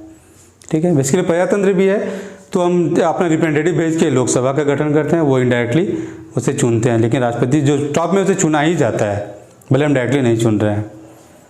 ठीक है, तो वहाँ पे कुछ लोग कहते हैं कि वहाँ गणतंत्र था, मतलब टॉप वाले को चुना जाता था, और कुछ लोग कहते हैं कि नहीं वहाँ पे प्रजातंत्र था, मतलब अपने प्रतिनिधियों को भेज के वहाँ पे शासन चलाया जाता था। ठीक है, अब कुछ लोग फिर आते हैं वो कहते हैं कि नहीं यहाँ पे गुलाम सभ्यता था, ये मतलब गुलामों को रखा जाता था और गुलामों से शोषण करके ये सभ्यता का निर्माण किया गया था। ठीक है, और इसके बाद फिर कुछ लोग और आते हैं जो कहते हैं कि नहीं यहाँ पे प्रीस्ट यानी पुजारियों का शासन था। ठीक है, और उसके एग्जाम्पल वो ये कहते हैं कि मोहनजोदाड़ो से हमें एक प्रीस्ट का एक आपका माथे के ऊपर वाला एक आपका मूर्ति मिला है। ठीक है, उसका दाढ़ी उड़ी बना हुआ है तो प्रीस्ट टाइप का लगता है लुक थोड़ा सा उसका, तो उससे कहा जाता है कि ये प्रीस्ट होगा और ये इसका में भी शासन चल रहा होगा। ठीक है, लेकिन जो सबसे मान्य मत है तो सबसे मान्य मत ये है कि यहाँ पे व्यापारियों का शासन था, और इसके समर्थन में तर्क ये दिया जाता है कि हड़प्पा सभ्यता से हमें हथियार प्राप्त नहीं होता है। अगर दूसरा कोई भी वर्ग रहा होता तो वो हथियार के माध्यम से यहाँ सत्ता को स्थापित किया होता। अभी के डेट में देखिए कि अब पुलिस लोग हैं, सेना लोग हैं, हथियार के माध्यम से ही सत्ता को स्थापित करके रखा गया है। पूरे दुनिया के देशों में देखिए तो तकरीबन सभी जगह ऐसा ही हाल है। ठीक है, लेकिन अगर हथियार नहीं मिले हैं तो माना यह जाता है कि वो लड़ने वाले इंसान नहीं होंगे। ठीक है, अपने आप को बचाने के लिए बड़े बड़े किले इन्होंने बनाए थे, वो अलग इशू है, लेकिन चूंकि हथियार यहाँ से नहीं मिले हैं या बहुत ना के बराबर मिले हैं तो माना जाता है कि हिंसक प्रवृत्ति के इंसान नहीं होंगे। कुछ नियम कानून संविधान बनाया होगा, उसके हिसाब से ये लोग चलाते होंगे और सभी लोग उसे स्वीकार भी करते होंगे। ठीक है, तो ये था इसका राजनीतिक स्थिति का हालात। अब इस सामाजिक स्थिति में इसके कहा जाता है कि यहाँ पे भी करीब आपके 4 वर्ग को माना जाता है कि यहाँ पर भी आपके 4 वर्ग थे। जैसे वर्तमान में भी कुछ हद तक 4 वर्ग का ठीक है, लेकिन आपको वर्ग के हिसाब से तो नहीं चला जाता है, जो जिस काम को करना है वो कर रहा है। ठीक है, तो उस समय करीब 4 वर्ग को माना जाता है। उसमें एक वॉरियर क्लास है, मतलब एक लड़ने वाला या शासन करने वाला जाति है, एक विद्वान जाति है, एक आपको व्यापार वाला जाति है, और एक जो खेती या फिर जो दूसरे काम कर रहे हैं वो थे। ठीक है, तो लड़ाई वाला में फिर मुझे भी पर्सनली मुझे डाउट होता है कि जब लड़ने वाला वर्ग है तो फिर हथियार नहीं है वहाँ पे, तो क्या होगा अभी बस सब ये अंदाज़ा है कि ऐसा हो सकता है, एक्चुअल क्या है वो किसी को नहीं पता। उसके अलावा ये है कि इस काल में आपका महिलाओं का स्थिति बहुत अच्छा था, और महिलाओं की स्थिति इसलिए कहा जाता है कि वहाँ जो मूर्ति बनते थे या टेराकोटा फिगरिन्स बनते थे तो उसमें महिलाओं की संख्या ज़्यादा है, मतलब महिलाओं की मूर्तियों की संख्या ज़्यादा है। वहाँ पे पुरुषों की मूर्तियाँ हैं लेकिन बहुत कम है, महिलाओं की मूर्तियाँ ज़्यादा हैं। अब जो समाज में महत्वपूर्ण होगा उसी का ज़्यादा मूर्ति बनेगा, ठीक है। वर्तमान भारत में भी देखिए तो सबसे ज़्यादा मंदिर किसके हैं, या तो मतलब शंकर भगवान के हैं, या फिर आपके विष्णु के हैं, राम के हैं, या तिस्तट के ये के हैं, या फिर हनुमान वगैरह के हैं। लेकिन जो महिलाएं जैसे क्या कोई दुर्गा हैं या फिर सरस्वती हैं, काली हैं, इनके भी मूर्तियां हैं लेकिन कम हैं, ज़्यादातर पुरुषों की मूर्तियां हैं। तो यहाँ पुरुष प्रधान समाज हमारा है अभी, तो पुरुषों के ज़्यादा है। उस समय मान अगर महिलाओं को ज़्यादा मूर्ति मिला है तो मान सकते हैं कि मातृ प्रधान समाज होगा। कोई कभी कभी क्वेश्चन भी आता है कि हड़प्पा सभ्यता कैसा सभ्यता था, तो आपको मातृ प्रधान समाज में आपको टिक करना होता है, ठीक है। उसके बाद एक चीज़ और है कि वहाँ क्लास डिवीज़न भी था, और क्लास डिवीज़न में है कि उच्च वर्ग निम्न वर्ग का कॉन्सेप्ट था वहाँ पे। और वो इसलिए भी कहा जाता है कि जो हड़प्पा के नगर थे वो करीब 2 भाग में बटे हुए होते थे। एक साइड में आपको करीब शासक वर्ग रहते थे, एक साथ में शासित वर्ग रहा करते थे। और शासक वर्ग का जो टीला होता था वहाँ पे बड़े बड़े घर थे, और जो नीचे का जो टीला होता था वहाँ छोटे छोटे घर थे। मतलब कहीं बड़ा घर है कहीं छोटा घर है, तो दिखाता है कि क्लास डिवीज़न तो है, मतलब वर्ग भेद तो है, भले आर्थिक हो या जिस भी आधार पे हो, लेकिन वर्ग भेद जरूर था वहाँ पे, ठीक है। तो ये आपका उस समय का सामाजिक हालत हो गया, ठीक है। अब इसके उस समय का जो तकनीकी हालत था तो उस चीज़ पे आते हैं। तो तकनीकी हालत में बेसिकली उस समय ये था कि उस समय उन्होंने ब्रॉन्ज बनाना आता था, यानी कांसा बनाना उन्हें आता था। वे कांसा का हथियार भी बना सकते थे, कांसा का बर्तन वगैरह भी बना सकते थे। तो मतलब उन्हें टिन और कॉपर को मिला के आपका कांसा बनता है, तो मतलब तांबा और टिन को मिला के वो कांसा बनाने की क्षमता उनमें था कि मतलब 2 मेटल को मिला के एक नया मजबूत मेटल बना सकते हैं, ये तकनीक उनके पास था, ठीक है। इसके अलावा है कि वो मूर्ति वगैरह भी बना लिया करते थे। जैसे ब्रॉन्ज का एक नाचने वाली लड़की का जो मूर्ति मिला है तो ऑब्वियसली वो ब्रॉन्ज की मूर्ति वगैरह बना लिया करते थे, ठीक है। नाव वगैरह जाहिर है कि नाव का भी मिला है चित्र वहाँ से। बुलॉक कार्ट कहिए, मतलब जो बैलगाड़ी है वो सब भी मिला है, तो मतलब ये सब वो लोग बना सकते थे, ठीक है। और उसके अलावा उनके पास खेती का भी तकनीक था कि खेती करते थे। वे लोग नवंबर में आपका मतलब बीज को बोते थे और अप्रैल के आसपास में काट लेते थे, ठीक है। तो उन्हें किस समय में बीज बोना है, क्या करना है, वो उससे पता था, ठीक है। और वैसे भी जब तक खाद्य अधिशेष नहीं होगा तो इतने बड़े सभ्यता का विकास नहीं किया जा सकता है। सभ्यता का विकास तभी होता है जब खाद्य अधिशेष होता है। जैसे वर्तमान समय में भी हम देख लीजिए, अगर किसान काम नहीं करेंगे, खेती नहीं होगा, अगर खाद्यान्न का उत्पादन नहीं होगा, किसान अगर अपनी ज़रूरत से ज़्यादा उत्पादन नहीं करेंगे जिसे बाजार में बेचेंगे, तो पूरा मानव सभ्यता ही खत्म हो जाएगा। क्योंकि खाद्यान्न रहेगा, खाएंगे तभी जिंदा रहेंगे, और वो जो एक्स्ट्रा पैदा होगा तभी आप नाचने वाले से लेके, गाने वाले से लेके, पूरे सेना से लेके, पुलिस को लेके, चाहे teacher, college, professor, doctor, engineer जितने हैं सबका पेट भर सकते हैं। अगर ये उत्पादन नहीं करेंगे तो इनका दुनिया तो भूल ही जाइए, ये सब भरभरा के गिर जाएंगे। ये फैक्ट्री उक्ट्री जितना कर लीजिए, बड़े बड़े इंडस्ट्री कर लीजिए, कोई कुछ चीज़ को चला नहीं सकता है सभ्यता को जब तक आपके पास खाना नहीं होगा, और खाना आपका किसानों से आता है, ठीक है। तो मतलब इसीलिए तो उस अगर अभी इम्पोर्टेंट है, अभी भी इम्पोर्टेंट खाना है तो तब भी इम्पोर्टेंट था, और खाद्य अधिशेष के कारण इस सभ्यता का निर्माण हुआ था, ठीक है। और भारतीय क्षेत्र में देखा गया कि जो खाद्य उत्पादन बहुत अच्छा था यहाँ पे, यहाँ की ज़मीन भी अच्छा था और खाद्य उत्पादन भी ज़्यादा था। और कैसे होता है थोड़ा सा आगे भी देखेंगे, लेकिन यहाँ तो बेसिक है कि खाद्य उत्पादन ये करते थे, नवंबर में बीज डालते थे और आपके अप्रैल में काटते थे, और ये लोग बहुत सारी चीज़ को उत्पादन करते थे। जैसे आपका बार्ली बेसिकली मानवों ने सबसे पहला अन्न बार्ली का उपयोग किया था, बाद में गेहूं का किया था, ठीक है। तो बार्ली और गेहूं दोनों का ये लोग उपयोग किया करते थे, ठीक है। ये लोग मटर वगैरह भी उगाते थे, आपका फिर आपका डेट्स वगैरह, ये मतलब खजूर वगैरह को ये लोग उत्पादन करते थे। फिर लोग रागी का कुछ हद तक होता, रागी मतलब मड़वा को कह सकते हैं, तो वैसे उसका भी उत्पादन होता था। यहाँ पे शुगर केन का भी होता था कुछ हद तक, ठीक है। उससे एक ब्रांसिका जूसी नाम का एक वैरायटी था, वो यहाँ पे लोग उत्पादन किया करते थे, ठीक है। और फल में भी आपका बनाना का ये लोग उपयोग किया कर, मतलब केला का ये लोग उपयोग किया करते थे। आम का भी कुछ हद तक इसका ये था। फिर आपका है कि कुछ पेड़ का भी ये लोग ये करते थे, जैसे कि आपका नीम है, पीपल है, उसको भी बहुत महत्व दिया करते थे, और उसका भी कुछ तरह उपयोग करते होंगे ये लोग। और उसके अलावा कि गेहूं का ये लोग 3 तरह के वैरायटी का उपयोग किया करते थे, और जौ का भी 3 तरह का वैरायटी का उपयोग किया करते थे। तो गेहूं का 3, जौ का 3 तरह का वैरायटी का ये लोग उपयोग किया करते थे। पशुपालन ये लोग किया करते थे। पशुपालन में आकर बकरी वगैरह पाला करते थे, भेड़ पाला करते थे, गाय बैल भी पाला करते थे। गाय का बेसिकली प्रॉपर सच नहीं मिला है, हड्डी उड्डी कुछ मिला नहीं है, लेकिन यहाँ बैल मिला है। अब बैल मिला है तो गाय तो मिलना स्वाभाविक है, नहीं मिला अलग बात है, लेकिन बैल बिना गाय के कहाँ से आएगा, तो जाहिर है कि गाय भी होगा ही यहाँ पे। घोड़ा का भी कुछ हद तक साथ मिला है, थोड़ा बहुत बाई चांस वाला खेला है, कैसे था नहीं पता, लेकिन घोड़ा बहुत महत्वपूर्ण था, तो वैसा हाल यहाँ पे नहीं था, ठीक है। कुबड़ वाला बैल था तो वो इस जगह पे पाया जाता था, और उसका धार्मिक महत्व भी था। कुबड़ वाले बैल को बहुत पवित्र भी माना जाता था।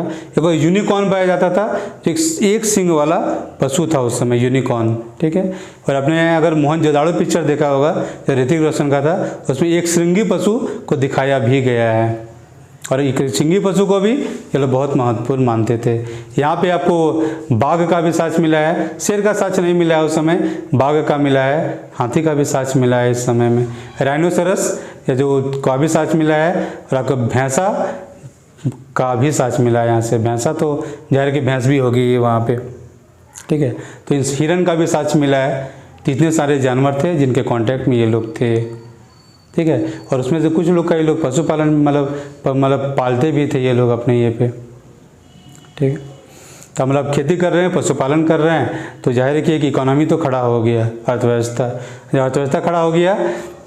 अब चूँकि बड़े गांव बन चुके थे, छोटे छोटे टाउन भी बन रहे थे, तो दूसरी जगह से व्यापार भी होगा, और दूसरे जगह के व्यापार में लोग मेसोपोटामिया के साथ व्यापार किया करते थे। थोड़ा सा मैं आपको दिखाता हूँ।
ठीक है,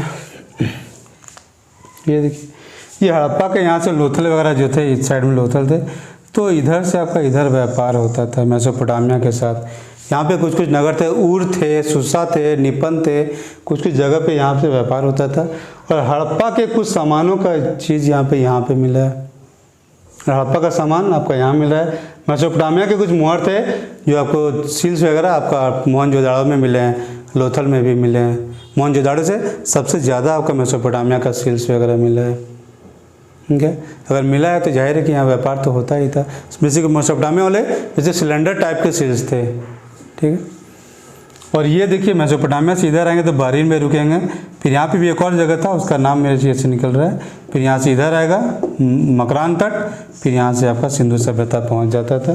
फिर यहाँ से सिंधु नदी का लीजिए, या फिर नीचे के मान लीजिए भगवा नदी वगैरह, चाहे जो भी नदी है, सबसे अंदर अंदर घुसते थे और इनका व्यापार होता था। मतलब कुछ उधर से आ रहा है, कुछ इधर से जा रहा है, मतलब लेन देन अच्छा, एक्सपोर्ट इम्पोर्ट या आयात निर्यात बहुत अच्छा होता था इनके बीच में। अब देखिए आयात क्या क्या हो रहा था, तो आयात में बेसिकली होता था कि सोना है आयात होता था, चांदी आयात होता था, टिन आयात होता था, ठीक है। फिर आपका लैपिस लाजुली आपका आयात होता था बाहर से, एक पत्थर टाइप का होता है, तो आयात होता था, ठीक। और यहाँ से क्या भेजते थे, तो अगर सोना अगर ला रहे थे, सोना का सामान बना के यहाँ से भेजते थे। खाद्य उत्पादन भारत में बहुत अच्छा होता था, तो जो खाद्यान्न हम यहाँ से एक्सपोर्ट किया करते थे, ठीक है। सेल जो कि आपको सीपी जिसको कहते हैं, तो सीपियों को भी हम बाहर भेजा करते थे, ठीक है। एक ब्लैक वुड होता है, जो एग्जैक्ट नहीं पता, लेकिन ब्लैक वुड बस नाम कहा गया है, काला कोई लकड़ी होगा, तो उसे भी ये लोग बाहर भेजा करते थे, ठीक है। तो कुछ यहाँ से आ रहा है, कुछ यहाँ से जा रहा था, लेकिन जो व्यापार संतुलन, जो बैलेंस ऑफ ट्रेड है, वो माना जाता है कि भारत के पक्ष में था, ठीक है। तो ये था इनका व्यापार, और मतलब आयात निर्यात भी इसका हो गया, जो अर्थव्यवस्था वाला हो गया, ठीक है। अब इसके बाद आते हैं कि इसका धार्मिक हालत में क्या था, ठीक है। तो धार्मिक हालत में बेसिकली इसका ये था कि ये लोग प्रकृति पूजक थे। मूर्तियों को तो मानते ही थे, थोड़ा बहुत तो मिला ही है, वो तो चल रहा है, लेकिन प्राकृतिक शक्तियों को भी ये मानते थे। जैसे मोहनजोदाड़ो में आपका ग्रेट बाथ मिला है या बृहद स्नानागार मिला है, तो वहाँ पे जाके माना जाता है कि वहाँ पे एक पवित्र स्थान टाइप का है। जैसे देवघर में देखिए आपका शिवगंगा है, ठीक है, तो वहाँ पे उस स्नान को पवित्र स्नान माना जाता है। उसी तरह का वो भी था, उससे बगल में बहुत सारे रूम बने हुए थे आपका ग्रेट बाथ के या बृहद स्नानागार के बगल में। तो उस पानी के नहाने को तो पवित्र मानते ही थे, मतलब पानी को पवित्र मान रहे हैं, ठीक है। तो एक पानी भी एक प्राकृतिक चीज़ है। कुछ जगह पीपल का पूजा करते दिखाया गया है, तो पीपल को भी पवित्र मानते थे, ठीक है। और पवित्र में तो ये नीम और बबूल को भी मानते थे वैसे, लेकिन मुख्यतः ये लोग पीपल को मानते थे, ठीक है। एक बार एक पौधा दिखाया गया, उसके अंदर से एक इंसान का चेहरा झांक रहा है, वो यहाँ पे इसका मिला है, मतलब चित्ती के मतलब सील्स वगैरह में, और उसके सामने एक बलि दिया जा रहा है। मतलब पेड़ एक देवता है जो अंदर से झांक रहा है, उसके सामने बलि दिया जा रहा है, तो वो वहाँ पे है। उसके अलावा है कि वहाँ एक औरत का चित्र मिला है जो प्रेग्नेंट है, उसके अंदर से पौधा निकलते हुए दिखाया जा रहा है। मतलब ये लोग जो धरती की उत्पादकता को भी ये लोग पूजा किया करते होंगे, ठीक है। एक देवी का भी आपको मूर्ति मिला है, जिसका सिर पे एक आपको पक्षी है जो पंख आपका फैलाए हुए है, तो वो भी चित्र मिला है। एक देवी का मिला है कि वो उल्टी लटकी हुई है, तो मतलब सिर के बल खड़ी है वो, तो वो सब भी यहाँ से मिला है। तो दिखाता है कि पहले मातृ देवी का भी पूजा हुआ करता था, और दूसरा कैसे कैसे उनका देवी का ये था। यहाँ पे सांप को भी माना जाता, इज्जत दिया जाता था, सांप का भी यहाँ पे पूजा हुआ करता था, ठीक है। जैसे कुबड़ वाले बैल है, उसका भी यहाँ पे मतलब पूजा हुआ करता था, उसको भी बहुत सारा सामान से देखा है। बहुत सारा मेन मूर्तियाँ जो टेराकोटा फिगरिन्स कहते हैं, वो यहाँ पे उनका खूब मिला हुआ है, ठीक है। और उसके अलावा कि यहाँ पे जो ताबीज़ वगैरह भी खूब मिला है यहाँ से। जब ताबीज़ मिला है तो जाहिर कि भूत प्रेत में भी कुछ हद तक इनका भरोसा रहा होगा, ठीक है। और इसके अलावा एक चीज़ और है कि यहाँ पे पशुपति का भी मूर्ति मिला है। अब पशुपति में बेसिकली आपका प्रोटो शिव है या अभी का जो शिव हैं, उनके हिसाब से उसको देखा जाता है कि ये शिव का वो मोहर में बेसिकली फोटो है, मैंने पशुपति का चित्र।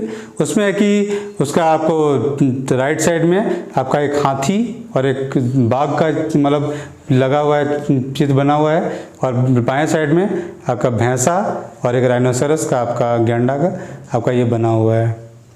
नीचे में 2 हिरन है, ठीक है। तो जानवरों पे भी कभी कभी क्वेश्चन आता है कि पशुपति के चारों तरफ कौन कौन से या नीचे कौन से जानवर है, तो ये भी आपको याद रखना है। और ऊपर से वहाँ पे लिंग पूजा भी वहाँ हुआ करता था। वहाँ से बहुत सारे मिट्टी या टेराकोटा के आपके लिंग मिले हैं, और योनियाँ भी वहाँ से मिली है। मतलब लिंग और योनि का भी उस समय पूजा होता था। मतलब जो एक क्या कहते हैं कि रिप्रोडक्टिव ऑर्गेन्स है, जिसे नया जीवन तैयार हो रहा है, तो उस चीज़ को भी वो लोग मानते थे या उसको इज्जत दिया करते थे या उसकी पूजा किया करते थे, ठीक है। तो ये जो प्रकृति को आगे बढ़ा रहा है, तो सभी कुछ आपका प्राकृतिक चीज़ें हैं, वृक्ष वगैरह है, सांप वगैरह है, जल है, ठीक है। फिर वहाँ पे स्वास्तिक का भी चिन्ह मिला है कि स्वास्तिक चिन्ह से है कि बेसिकली सूर्योपासना से उसका ये होता है। तो मैं भी सूर्य को भी किसी न किसी रूप में वो लोग मानते होंगे। अंधविश्वास तो चलिए मान ही रहे थे कि भूत प्रेत वगैरह भी मान रहे थे वो लोग, ठीक है। तो ये सब बेसिकली उनकी धार्मिक मान्यताएं थी। उसके अलावा उनका एक समाधान पद्धति भी था, और समाधान पद्धति में है कि कैसे मरने के बाद कैसे वो दाह संस्कार किया करते थे। तो दाह संस्कार में उनका ये था कि वो लोग 3 तरह से किया करते थे। एक है कि वो पूरी तरह से दबा देते थे, कुछ है कि कुछ दबा रहे हैं, कुछ बाहर में छोड़ रहे थे वो, और तीसरा है कि उसे जला दिया करते थे। तीनों तरीके से चलते थे, और लास्ट को उत्तर दक्षिण के हिसाब से वो लिटाया करते थे, ठीक है। कुछ जगह मतलब हड़िया में या घड़ा में भी मतलब कुछ लाशों का हड्डियाँ मिली है, जिससे लगता है अर्न बरियल, या फिर घड़ा में भी वो लोग ये मतलब दफनाया करते थे। इसके अलावा कुछ जगह से जैसे क्या बुझोम है या फिर रोपड़ है, वहाँ से आपको एक क्या कहते हैं मालिक और कुत्ता, मतलब इंसान और कुत्ता दोनों को साथ साथ में दफनाया गया है। मतलब इसका भी साथ मिलता है वहाँ से, जो मतलब बरियल प्रैक्टिसेस में। एक चीज़ और है कि लोथन में एक महिला और पुरुष को भी साथ में दफनाया गया था, ठीक है। तो कॉमनली हम लोग मानते हैं कि साथ में कोई नहीं जाता है, तो यहाँ एक साक्ष्य है कि साथ में कोई गई थी, ठीक है। तो एक ये भी साक्ष्य है जो कि हमारा लोथल से मिलता है, ठीक है। तो ये उनका बरियल प्रैक्टिसेस हो गए, ठीक है।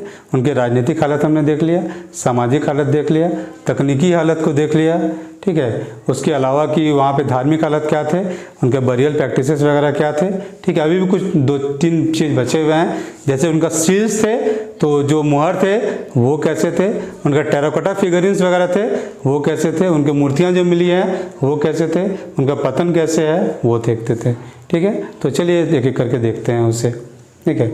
तो बेसिकली मुहर थे, तो मुहर बेसिकली जो बनता है जैसे आजकल के स्टैंप होते हैं, तो उस तरह से मेनली उसे स्टैम्प के रूप में माना जाता था कि जैसे होता है made in India, made in China, made in Japan, उस तरह का मेड इन मेलुहा टाइप का उसका उपयोग होता था।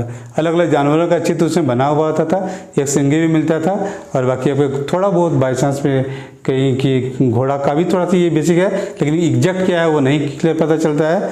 बाकी शेर वगैरह है, हाथी वगैरह है, भैंसा वगैरह है, तो सबका उसमें चित्र मिला है। कुछ कुछ लिपि भी वहाँ पे मिला हुआ है, तो लिपि के बारे में जब देखेंगे तो देखेंगे, ठीक है।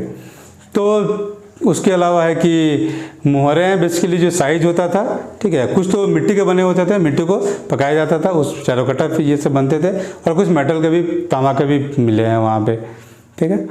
और है कि उनका जो साइज होता था वो 1 सेंटीमीटर से लेके आपको करीब 5 सेंटीमीटर तक होता था, बहुत बड़े नहीं होते थे। 1 सेंटीमीटर मान लो इतना हो गया, तो 5 सेंटीमीटर मान लो इतना हो गया, तो इतने बड़े मुहार हुआ करते थे उनके, ठीक है। तो ये मोहरों के बारे में है, बहुत विशिष्ट उनका ये कला था, ये एक तरह से कह लीजिए।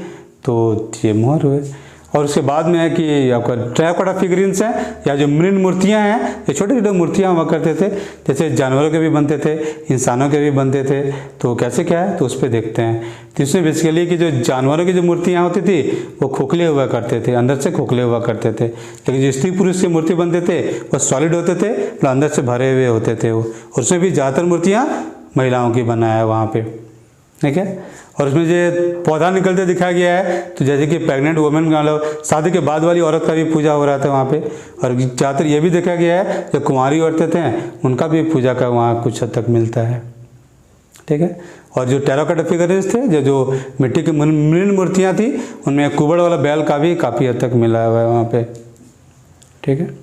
और कला के क्षेत्र में ये लोग बहुत अच्छे नहीं थे कभी भी, ठीक है, क्योंकि उनका जो कोई भी मूर्ति मिला है बहुत अच्छे ढंग का नहीं मिला है, सब डैमेज रूप में मिला है, कहीं कुछ छूटा है, कुछ फूटा है, कभी कुछ है, ठीक है। तो कला के क्षेत्र में ये लोग बहुत अच्छे नहीं थे, बहुत पॉलिश टाइप का इनका जो मूर्ति मिला है वैसा नहीं मिला है, ठीक है। तो इससे भी कहा जाता है कि लोग दिखाव में बहुत ज़्यादा भरोसा नहीं करते थे, जो ज़रूरत का चीज़ है ये लोग सब उससे वैसा ही करते थे। और इसीलिए पूरे सभ्यता में कहीं भी हमें कोई सजावटी चीज़ नहीं मिला है, सिर्फ एक जगह मिला है और वो कालीबंगन। और कालीबंगन में जो फर्श में भी जो बिठाया गया है वो रंगीन टाइल्स टाइप का कुछ बिछाया गया है। तो पूरे इतने बड़े सभ्यता में सिर्फ एक जगह मिला है, तो मान सकते हैं कि लोग सिंपल ज़िंदगी जीते थे और ज़रूरत के हिसाब से जीते थे और दिखावा वाला काम वो लोग ज़्यादा नहीं किया करते थे। ठीक है, और फिर इसके बाद आपका है कि सभ्यता का पतन कैसे होता है। तो पतन के बारे में अलग अलग राइटर्स ने इसके बारे में अलग अलग चीज़ कहा है। कुछ राइटर ने कहा है कि ये बाढ़ से पतन हुआ था, कुछ ने कहा इसे भूकंप से पतन हुआ था, तो कुछ ने कहा कि नदियों का मार्ग बदलने से पतन हुआ था। ठीक है, तो कुछ ने कहा कि नहीं, यहाँ प्राकृतिक संतुलन बिगड़ गया था या फिर इकोलॉजिकल बैलेंस बिगड़ गया था, उससे इसका पतन हुआ था। और कुछ ने यह भी कहा है कि जो आर्यों का आक्रमण हुआ था, तो आर्यों के आक्रमण के कारण इस सभ्यता का पतन हुआ था। तो एक एक करके देखते हैं कि कौन कितना सही है और कौन कितना गलत है। ठीक है, तो बाढ़ के बारे में देखते हैं कि मोहनजोदड़ो के बारे में तो निश्चित कर सकते हैं कि बाढ़ से उसका पतन हुआ था, क्योंकि बहुत सारे लेयर्स मिले हैं, जो बाढ़ का साक्ष मिला है, गाद वगैरह का मिला है, तो माना जाता है कि वो बाढ़ से उसका पतन हुआ था। बाकी कुछ कुछ और नगर मिले हैं जिसके बारे में सटनली कहा जाता है कि हाँ ये बाढ़ से पतन हुआ था। लेकिन इतने बड़े क्षेत्र में अगर 15 लाख स्क्वायर किलोमीटर फैला हुआ है, तो उसके बारे में हम कैसे कर सकते हैं कि इतने बड़े क्षेत्र में सभी स्थलों का पतन अगर बाढ़ से हो रहा है, तो ये संभव नहीं है। ठीक है, तो कुछ जगह बाढ़ से हो सकते हैं, बाकी जगह नहीं हुआ होगा। कुछ जगह कहते हैं कि आग लग गया होगा या आग लगाया गया होगा, तो सभी जगह आग का भी साक्ष्य नहीं मिलता है, तो ये भी नहीं मान सकते कि आग से पूरे सभ्यता का पतन हुआ था। फिर कहते हैं भूकंप से हुआ होगा, तो पूरे इलाके में भूकंप से अभी भी भूकंप आता है, क्या सभी मर रहे हैं या सभी पतन हो रहा है? ऐसा भी नहीं होता है। कुछ जगह ज़्यादा नुकसान हो सकता है लेकिन सभी जगह नहीं होगा, तो भूकंप को भी पूरी तरह से कारण नहीं मान सकते हैं। नदियों का मार्ग बदलना एक कारण है, इम्पॉर्टेंट कारण है। बहुत सारी चीज़ों नगरों के इससे पतन हुआ था, लेकिन सभी नगरों का इसी कारण से पतन हुआ था, तो ये भी नहीं कह सकते कि बहुत बड़े क्षेत्र में, कुछ तो नदी से दूर भी थे, सभी नदी के सामने तो नहीं थे। इसलिए सभी जगह कहें कि नदियों के कारण ही पतन हुआ, मतलब मार्ग बदलने से पतन हुआ था, ये कहना सही प्रतीत नहीं होता है।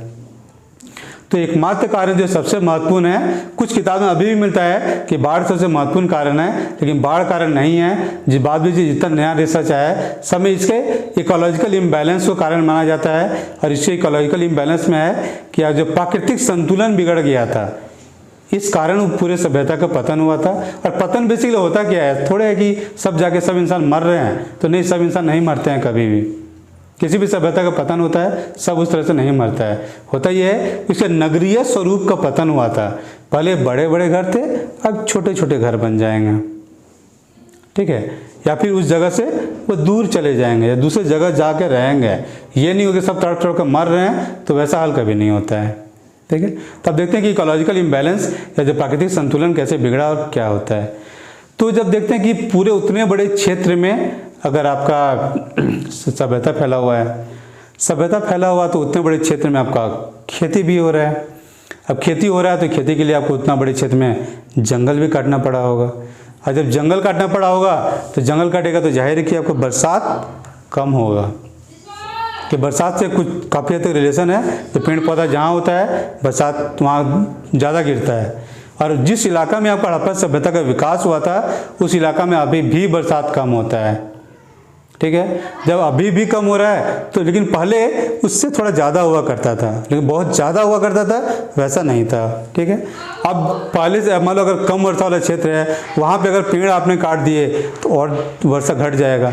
और जो वर्षा ये ऐसा चीज़ है जो पूरे क्षेत्र में होगा, और जब ये पूरे क्षेत्र में अगर वर्षा कम होगा तो जा रहा है कि खाने का उत्पादन घट जाएगा, और जब उत्पादन घट जाएगा तो खाद्य अधिशेष उनके पास नहीं बचेगा, और जब खाद्य अधिशेष नहीं बचेगा तो तब दूसरों को वो क्या देंगे, क्योंकि अधिशेष बचेगा तभी टैक्स जाएगा, तभी वो नाचने वाले को, गाने वाले को, चमड़े वाले को, लकड़ी वाले को, या कोई दूसरे कोई सामान खरीदे, सोना चांदी, उस पर वो खर्च करेंगे। और जब अधिशेष ही नहीं है तो किसी वर्ग को कैसे देंगे? जब नहीं देंगे तो अपना ही जरूरत पूरा करना है, और जरूरत पूरा करना है, पानी कम होने लगा तो फिर वो उधर चले जाएंगे जिधर बरसात ज़्यादा हो रहा था। ठीक है, और ज़्यादातर देखा गया कि हड़प्पा सभ्यता का जब पतन का काल आता है 1700-1800 के आसपास के काल के बाद, आपका पंजाब का इलाका है, चाहे यूपी का इलाका है, मध्य प्रदेश का इलाका है, चाहे फिर आपका ये महाराष्ट्र का इलाका है, तो राजस्थान का इलाका है, अचानक से पॉपुलेशन काफ़ी बढ़ गया था। और पॉपुलेशन क्यों बढ़ा था? तो माना ये जाता है कि वहाँ के लोग उस जगह को छोड़ के इधर आए होंगे, तो पॉपुलेशन इनका बढ़ गया था। और बाकी उनका लक्षण तो अभी भी मिलता है। हड़प्पा सभ्यता के सभी लक्षण खत्म नहीं हो गए हैं। पीपल का पूजा हम अभी भी करते हैं, लिंग पूजा वगैरह अभी भी होता है, तो कुछ लक्षण तो अभी भी बचे हुए हैं। ठीक है, तो ऐसा नहीं कर सकते कि पूरे सभ्यता का अभी तक पतन हो गया, नहीं, कुछ लक्षण हैं। ठीक है, तो ये हो गया आपका पतन पे। अब अगले नेक्स्ट वीडियो में आते हैं कि उसके कितने मतलब जो महत्वपूर्ण स्थल हैं वहाँ क्या क्या मिला था, और उनका जो हड़प्पा सभ्यता का जो टाउन प्लानिंग था वो कैसा था। ठीक है, चलिए अगले क्लास में मिलते हैं।